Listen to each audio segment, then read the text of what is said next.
Hola, estamos felices de poder saludarte y decirte que Cristo te ama. Hoy es un gran día para dar gracias a nuestro Señor, porque su amor y bondad es para siempre a los que le aman. Esperamos que este devocional sea de bendición para tu vida y puedas crecer cada día más en el conocimiento de las Escrituras. Gracias por oírnos, deseamos que tengas un día bendecido. Y recuerda, tenemos vida nueva en Cristo. Hola iglesia, buenos días. Hoy sábado terminando la semana laboralmente hablando y bueno, vamos a darle gracias a Dios por esta semana que está transcurriendo y porque terminamos el mes de agosto. Vamos a orar. Padre, yo te doy gracias porque tú nos regalas vida. Gracias porque tú tienes cuidado de nosotros. Padre, te entregamos a tus pies, dejamos todas nuestras peticiones y hay peticiones especiales por trabajo, por nuestra nación, por el área de la salud, Señor. Rogamos que seas tú, mi Señor, en tu misericordia y en tu bondad, dándole sabiduría a esos líderes de nuestro país, a las autoridades encargadas de la salud, que seas tú tocando en sus mentes y en sus corazones, Señor, Padre del cielo, para que todos nuestros dirigentes, toda la clase política, todas las autoridades, Señor, a una sola, yo oro por ellos ante ti, Señor, para que sean alcanzados por tu misericordia y por su gracia. Y, Señor, pido primero por la salvación de sus almas, pero también pedimos por nuestras familias, Señor, por aquellos que no han llegado a tus pies, para que en tu misericordia y en tu amor tú les regales ese arrepentimiento. Pedimos por nuestras autoridades para que seas tú regalándoles, Señor, decisiones sabias para bien de toda la comunidad. En esa área de la salud, Señor, para que ellos se pongan de acuerdo y que las decisiones que tomen, ese acuerdo al que lleguen, sean en pro de las multitudes, en pro de la comunidad, en pro de cada uno de los ciudadanos de nuestro país, Colombia, para que sean atendidos, Señor, para que entiendan que esos recursos deben de llegar a esos centros de salud, para que paguen todas las nóminas de buenos médicos y médicos humanos, médicos que amen a sus pacientes, médicos que presenten un buen tratamiento, que tú les des sabiduría, Señor, para que puedan recetar un buen tratamiento para esas personas enfermas. Por eso rogamos es a ti, Señor, tú que eres el médico de médicos y el Rey de Reyes, que tú dirijas a nuestros dirigentes, Señor. Rogamos por eso, para que tomen esas decisiones sabias, no solo en el área de la salud, sino en tantas otras áreas que nuestro país necesita, Señor. Por eso te pido por todos aquellos creyentes, aquellos seguidores tuyos, aquellos cristianos, Señor, para que orienten correctamente a esas autoridades. Oro por esos cristianos que están alrededor de esas autoridades, para que orienten correctamente a las autoridades. Pero también oramos por nosotros, por el ciudadano de común, mi Señor, para que también en nuestros hogares, camino a nuestro trabajo, en el trabajo de regreso a casa, Señor, prediquemos tu palabra, Señor, y que vivamos, Señor, creyéndote, que nuestros hechos hablan más que 1000 palabras. Y yo te pido, Señor, para que nos afirmemos en ti y vivamos conforme a tu voluntad. Por eso te pedimos hoy una vez más que nos hables a través de tu palabra y que tu Santo Espíritu, que mora en nosotros como hijos tuyos, como cristianos, Padre, lo dejemos actuar con libertad. Es decir, háblanos, Señor, a nuestra mente y a nuestro corazón, y tengamos en cuenta tu palabra para tomar las decisiones hoy día. Te entregamos este mes de agosto, pero también oramos por nuestras vidas para este mes de septiembre. Que seas tú derramando cada día más y más bendiciones en nuestro ser interior, pero también te pedimos por las materiales, para que seas tú supliendo esas necesidades. Y te rogamos, Señor, que seas tú, mi Señor, regalando sanidad a nuestra nación, a Colombia. Pero también pedimos por nuestra hermana República Venezolana, Señor, para que en Venezuela se haga tu justicia, Señor. Gracias, Padre, en el nombre de Jesús. Amén y amén. Bueno, iglesia, larguita la oración hoy, pero aquí estamos. Hoy vamos a leer en Mateo 27 y vamos a leer desde el 45 al 49. Y dice la palabra de Dios: desde el mediodía y hasta la media tarde, toda la tierra quedó en oscuridad. Como a las 3 de la tarde, Jesús gritó con fuerza. Elí, Elí, lama sabatani, que significa, Dios mío, ¿por qué me has desamparado? Cuando lo oyeron, algunos de los que estaban allí dijeron, está llamando a Elías. Al instante uno de ellos corrió en busca de una esponja, la empapó en vinagre, la puso en una caña y se la ofreció a Jesús para que bebiera. Los demás decían, déjala ver si viene Elías a salvarlo. Créanme que de verdad leo esta palabra y en mi corazón siente tristeza. Y es de verdad que siento tristeza porque, Dios mío, hemos estado trabajando este evangelio de Mateo 27, este capítulo, y vemos cómo el Señor estuvo dispuesto a darlo todo. Trabajamos la humildad de nuestro Señor, que Él fue obediente al Padre desde que nació en ese pesebre, en esa pesebrera, hasta muerte de cruz. Y Él se hizo maldición por nosotros. Él, sin merecerse eso, Él cargó con todos nuestros pecados allí en la cruz. Y cuando digo maldición, leamos por favor Gálatas 3:13. Acompáñenme ahí para que me comprendan lo que estoy diciendo, que está escrito.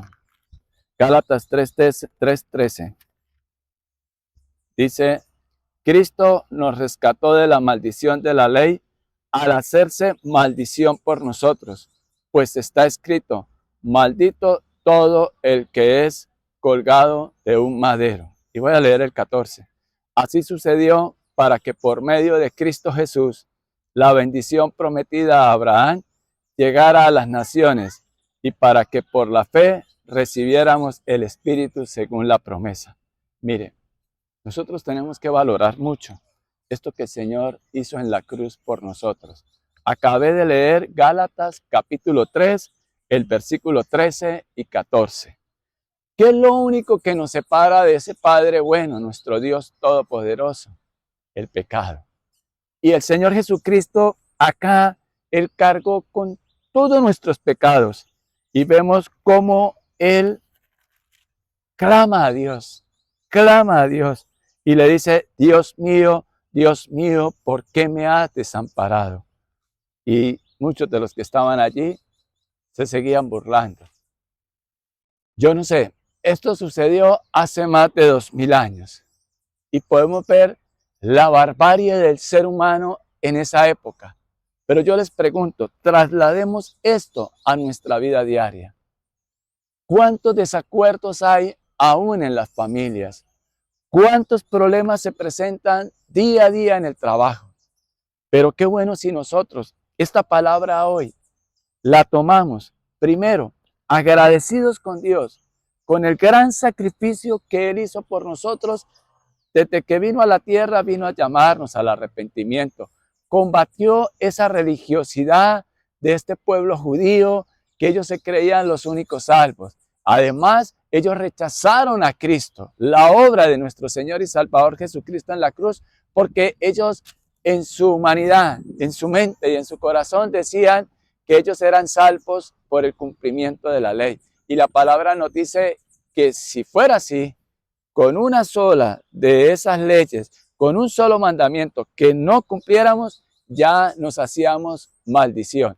Y por eso es que el Señor, Él paga por todos nuestros pecados, porque es que no fueron pasados en alto. La ley dice que la paga del pecado es muerte, ¿cierto? La palabra. Vamos a Romanos 6:23, por favor. Vamos allí. Acompáñenme.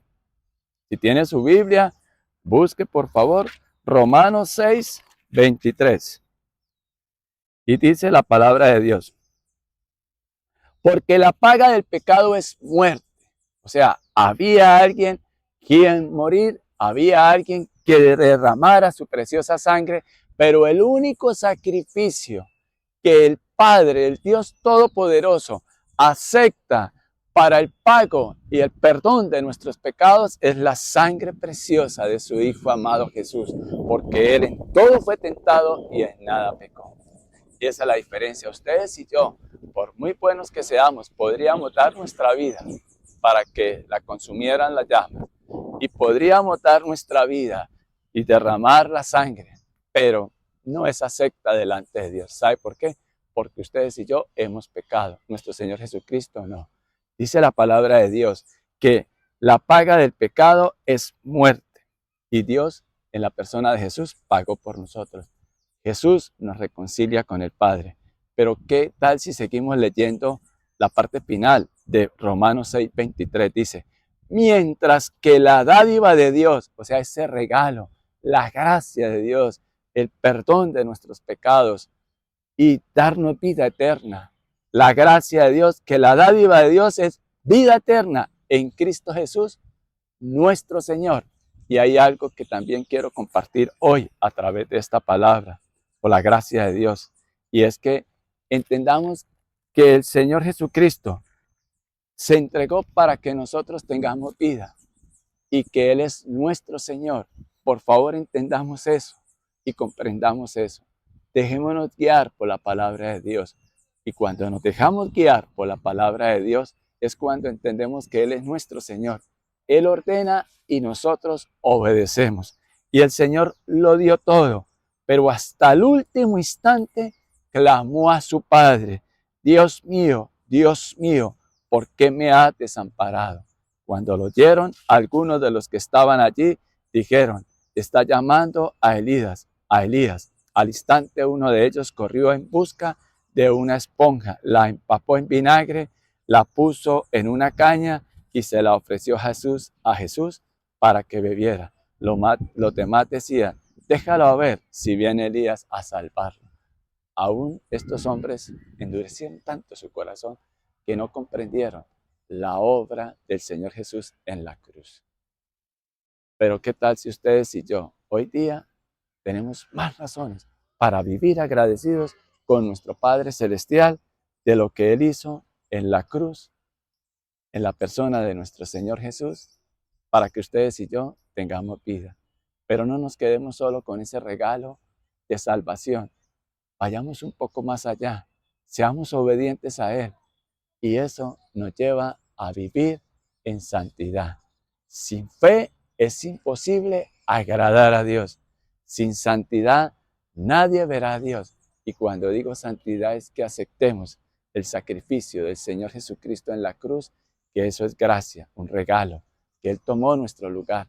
Pero esa gracia, vuelvo y lo repito, nos debe conducir a vivir en santidad. No somos perfectos. ¿Vamos a qué? A errar. Pero ¿qué tal si le damos en el blanco? Es decir, acertamos más y erramos menos. Y la clave nos la da aquí nuestro hermano mayor, el Señor Jesús. Y es siempre, ante toda circunstancia y ante toda situación, por difícil que sea, el Señor la muestra. Nosotros no vamos a pasar mayores pruebas que la que pasó el Señor Jesús en la cruz. Dios no va a permitir que nosotros pasemos por pruebas que no podamos resistir, pero que entendamos algo. Si nosotros hemos sido los que nos hemos metido allí por nuestra terquedad, por nuestra necedad, no clamar primero a Dios para cada decisión que tomemos, pero si aún ahí estamos en esa situación por terquedad, por necedad, porque te dijeron ese hombre no te conviene, esa mujer no te conviene, pero seguiste ahí con él, con ella, y vienen consecuencias negativas y malas.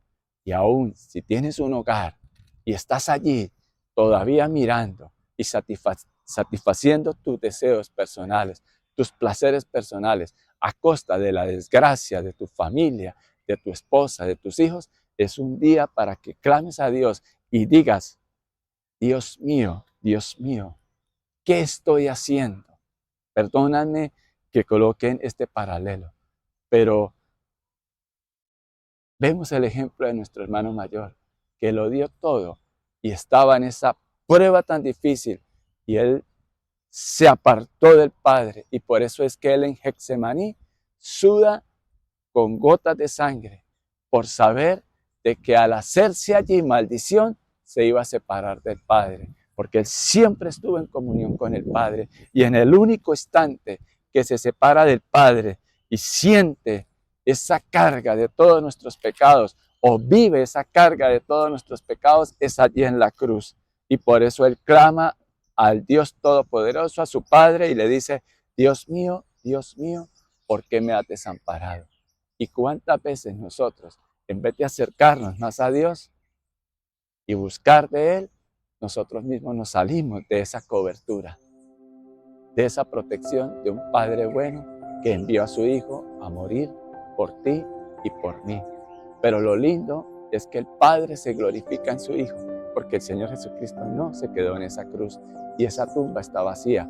¿Por qué? Porque Él está sentado a la diestra del Padre, y desde allí Él un día va a venir a pedirnos cuentas a todos, y toda rodilla se inclinará delante de Él.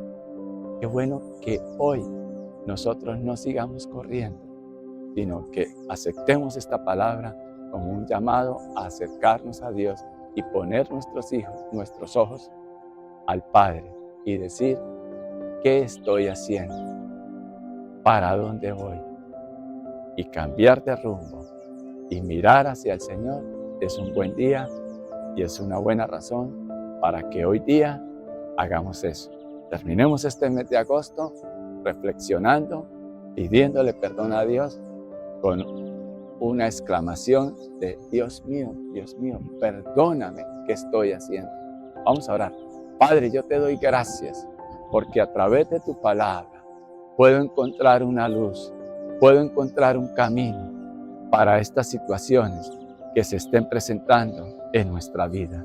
Y te pido perdón porque en vez de clamar a ti y de poner mis ojos en ti, los he puesto en mis propias opiniones, en mis propias formas. Y si usted está ahí y sabe que debe pedirle perdón a Dios porque has puesto tus ojos en lo efímero y pasajero que pueda ser un placer, llámese como se llame, hoy es un buen día para que sueltes eso, pida perdón al Padre, acepte el sacrificio de Jesucristo en la cruz, porque no es un favor que tú le estás haciendo a Dios, el favor es para ti, para mí.